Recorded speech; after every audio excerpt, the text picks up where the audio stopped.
నేను స్టార్టింగ్లో వెళ్ళినప్పుడైతే నాకు ఏ డాక్టర్ కూడా హోప్ ఇవ్వలేదు. సో అబార్షన్కే సజెస్ట్ చేశారు. తర్వాత నేను మేడం దగ్గరకు వచ్చిన తర్వాత నాకు 100% హోప్ ఇచ్చి నాకు సపోర్ట్ చేసి ధైర్యం చెప్పి ముందుకు తీసుకెళ్లారు. కంటిన్యూస్ మానిటర్ చేసి ఫైనల్గా నాకు మంచి రిజల్ట్ చూపించారు. లేదు, ఒక బేబీ ఆఫ్టర్ బర్త్ చనిపోయింది, ఒక బేబీ మాత్రం హెల్తీగా ఉంది. ఇది basically only by ultrasound diagnosis ఏనండి.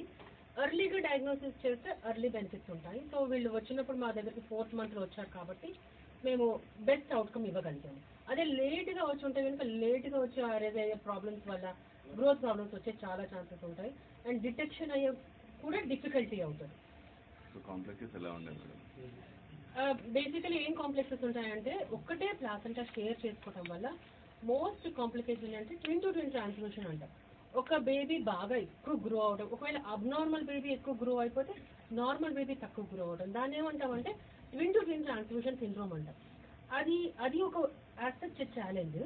ఇంకొక ఛాలెంజ్ ఏంటంటే ట్విన్ కార్డ్ ఎంటాంగ్లింగ్మెంట్ అంటారు.